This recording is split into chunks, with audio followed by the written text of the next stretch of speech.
Bonjour mesdames et messieurs et bienvenue à ce deuxième épisode de la série de trois euh, qui construit autour, n'est-ce pas, de la thématique générale de pourquoi 80% des projets de la diaspora au pays échouent.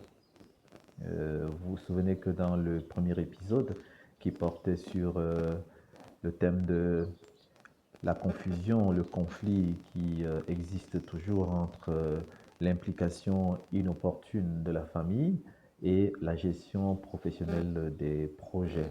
Dans cet épisode, nous vous avons indiqué quels sont les quatre signaux d'alerte auxquels vous devez prêter une attention immédiate et qui indiquent que votre projet est en train de prendre le chemin de l'échec certain. Le premier signe d'alerte, avons-nous dit, c'est qu'il n'y a aucun budget validé par écrit. Ça, c'est le constat général qui est fait pour la plupart des projets.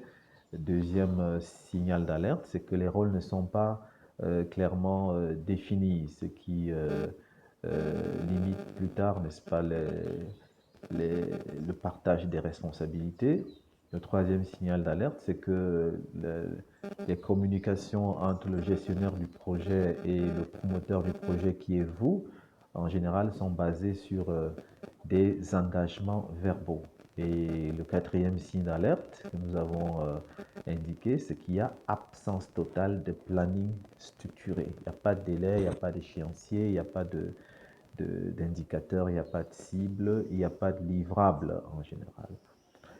Aujourd'hui, dans le deuxième épisode que nous abordons aujourd'hui, nous allons voir avec vous comment installer un système de sécurisation qui garantit le succès de votre projet. Comment mettre en place un système de sécurisation qui garantit l'échec de votre projet. Avant de continuer, permettez-moi de me présenter. Je m'appelle Pascal Manga, je suis manager de projet professionnel et fondateur de Diaspora SafePay. Diaspora SafePay, c'est une agence de consulting qui est chargée, n'est-ce pas, de la structuration, de la sécurisation et de la gestion des projets de la diaspora camerounaise au Cameroun. Nous avons également créé un service opérationnel qui aide les Camerounais de la diaspora à effectuer pour le compte de leurs proches le paiement des biens et des services, pour leur propre compte le suivi de dossiers administratifs ou judiciaires. La, Troisièmement, le contrôle opérationnel des projets sur le terrain et éventuellement la négociation et l'achat de biens immobiliers de façon sécurisée. Si ce sont des thématiques qui vous intéressent, indiquez un commentaire, information et nous vous enverrons, n'est-ce pas, des données beaucoup plus détaillées sur les activités de Diaspora CFP. Donc aujourd'hui, nous abordons le module numéro 2 sur comment installer un système de sécurisation qui garantit le succès de votre projet en Afrique. Vous savez, un investissement, pour qu'il puisse être considéré comme sécurisé, doit reposer sur 5 piliers fondamentaux.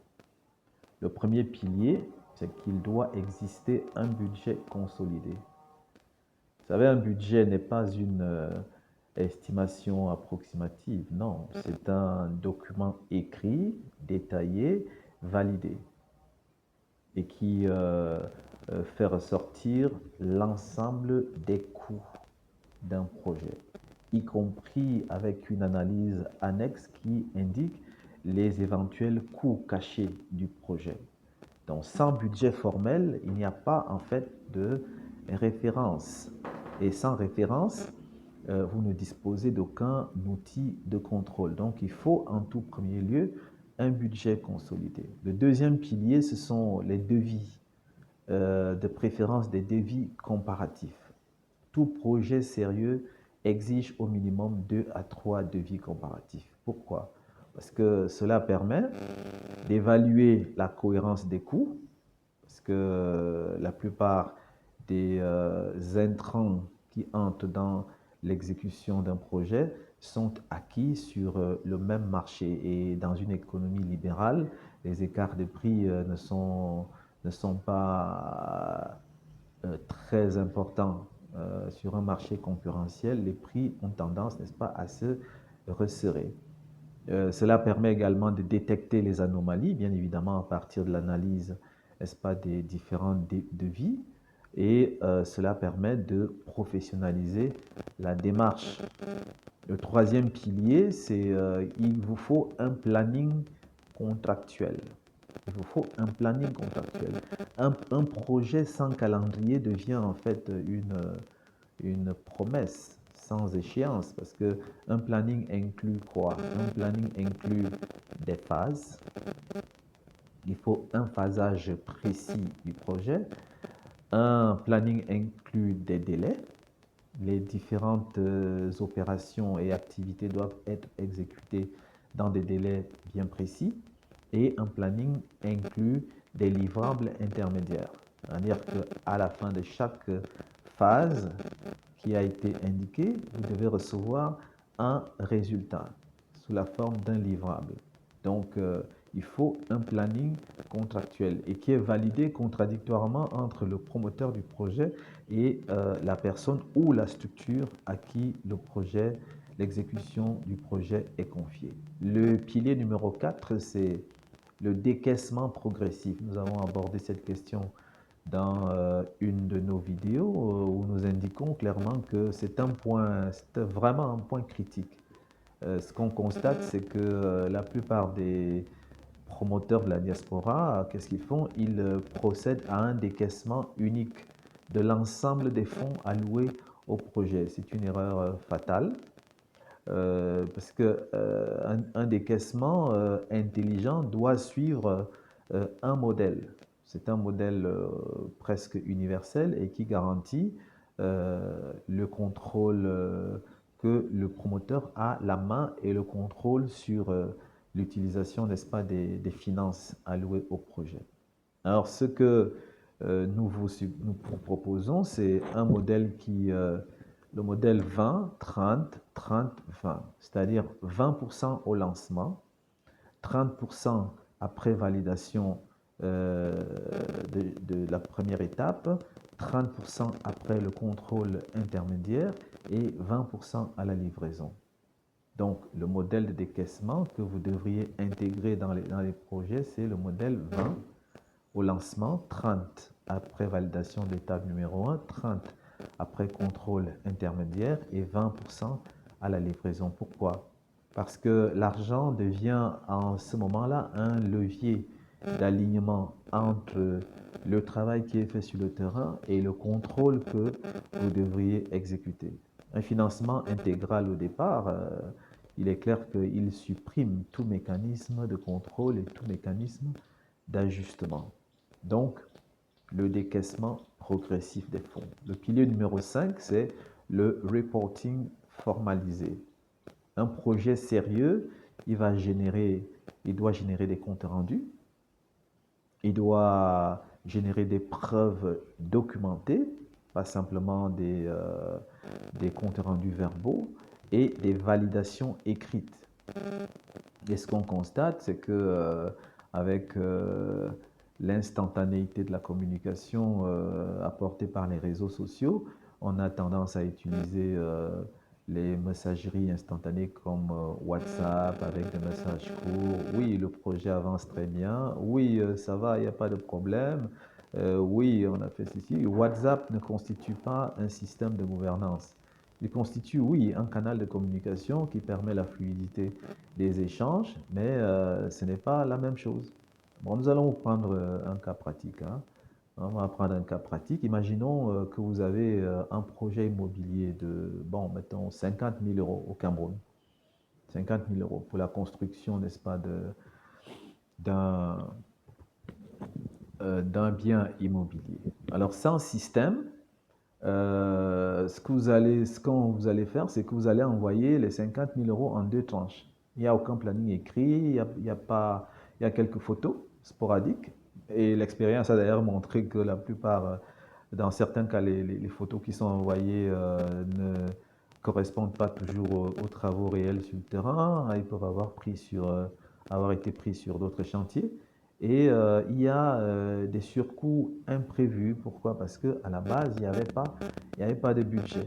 Le budget, bien évidemment, n'élimine pas l'éventualité des coûts supplémentaires, mais il les limite, hein, parce que même les surcoûts, l'hypothèse des surcoûts est analysée dans un document annexe lorsqu'un budget est correct et sérieux. Mais lorsque vous avez un système, d'abord vous avez un budget qui a été validé, vous avez un planning contractualisé, vous avez établi des étapes pour les décaissements et vous avez des rapports d'avancement formels au fur et à mesure, n'est-ce pas, que le projet avance. Donc ici, la différence, elle est nette. Lorsque vous mettez en place ce système, ce genre de système, euh, sécurisé, vous augmentez de 60 à 70% les chances de succès de votre projet. Parce que la différence, elle est structurelle ici. Voilà les éléments importants, stratégiques qu'il vous faut mettre en place pour donner les meilleures chances à votre projet de pouvoir réussir. Et donc, dites-nous en commentaire si vous avez déjà été confronté à des situations où, à cause de l'absence de budget, il ne vous était plus possible de contrôler les coûts de votre propre projet. Dites-nous aussi dans un projet que vous avez conduit par le passé ou qui est encore en cours, si vous avez fait un décaissement en une tranche et qu'est-ce qui s'est passé? Nous sommes intéressés de lire vos commentaires pour enrichir les contenus à venir. Donc, nous allons vous retrouver dans le troisième épisode, module numéro 3, qui va porter sur la gouvernance et l'intervention d'un tiers indépendant pour garantir le succès de vos projets. Partagez, likez si la thématique vous a intéressé et partagez avec nous vos commentaires, vos analyses, votre perception de la question. Nous vous retrouvons au module numéro 3 qui va porter sur la gouvernance d'un projet et l'intervention d'un tiers indépendant. Merci pour votre attention.